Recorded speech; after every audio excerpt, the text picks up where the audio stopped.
All right, diving in today, folks, we're taking a look at this intriguing collection, 21 Thoughts for Overthinking 30-Year-Olds. I gotta admit, the title caught my eye, and I think even if you're not quite hitting that age yet, or maybe you're well past it, there's gonna be something here for everyone. We've got 21 points, a whole bunch of ground to cover from, feeling good to getting things done, relationships, the whole shebang. Really, what we're trying to do today is boil it down, get to the heart of it. What are the real nuggets of wisdom we can all use? Yeah, think of it like we're refining it. Yeah. Finding those core principles, ones that really hit home.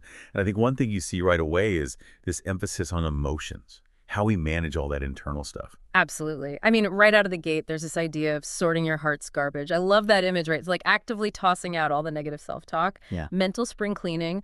What do you think? What's the real benefit of that? Well, it's interesting because the way we talk to ourselves, it really does shape our reality. So when you make a conscious effort to catch those negative thoughts, you actually free up space for more positive, more constructive thinking. It's not about pretending everything's perfect, but it's about not letting negativity take over. And it actually ties in with another point here about being mindful of what we consume mentally, like choosing books, podcasts, videos, stuff that nourishes us instead of draining us.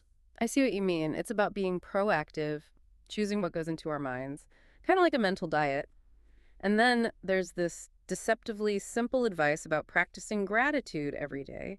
Sounds almost too easy. Does it really make a difference? If you zoom out and look at the big picture of well-being, gratitude really shifts our focus. Instead of dwelling on what we lack, we start appreciating what we have. It might seem small, but over time, it actually rewires our brains to notice the good stuff more easily. And that kind of connects with another key idea. Start small. It doesn't matter if you're learning something new, tackling a personal weakness, which, by the way, they encourage us to actually identify those. It's all about those small, consistent steps. Think of it like compound interest for personal growth. So forget the overnight transformations. It's about steady progress. Makes sense. What about managing expectations of others? That always feels like a tough one. Yeah, it's tricky, but it raises this really important question. Where are we putting our energy, emotionally speaking? Because unmet expectations, they often lead to disappointment. So recognizing that we can only control our own actions, our own reactions, that can be really freeing. And it goes hand in hand with another point about not taking on other people's negativity. Hmm. Their opinions, they belong to them. They don't define our worth. Here's something that really resonates with me, this focus on action. Spend less time thinking and start acting quickly. It's like a direct call out to all of us overthinkers out there. Exactly. Because overthinking can lead to paralysis. By prioritizing action, even if it's not perfect, we gain momentum and we learn by doing. And then failure isn't this big scary thing anymore. It's part of the process, not the result. Each attempt gives us valuable information. And there's even this idea that opportunities often come when we're not ready, which just highlights how important it is to be open and willing to jump in. There's also this thought about good leadership being about protecting your team from unnecessary worry. Do you think we can apply that to ourselves, like a self-leadership kind of thing? Absolutely. Imagine shielding yourself from all those anxieties that don't really serve you, focusing on what you can control, letting go of the rest.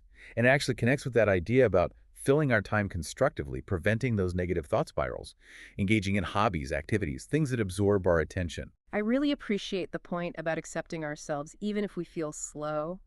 In a world that's all about being hyper-productive, it's kind of refreshing. What I find interesting there is that it gives us permission to embrace our own pace. Being genuine, being authentic, that trumps this constant need to be going at 100 miles an hour. And naturally, that leads to the encouragement to go after our true desires, not just what we think we should want. Ultimately, having a good attitude is emphasized as being more valuable than pure skill. Skill can be developed, but a positive mindset is a powerful foundation. So it seems like all these 21 thoughts are really pointing us towards taking charge of our inner world, being mindful of our emotions, and then engaging with the world around us in a proactive way. Absolutely. It's about building emotional resilience, embracing a growth mindset, and living authentically. All right, listeners, that's our deep dive for today. As you go about your day, think about which of these thoughts really struck a chord with you.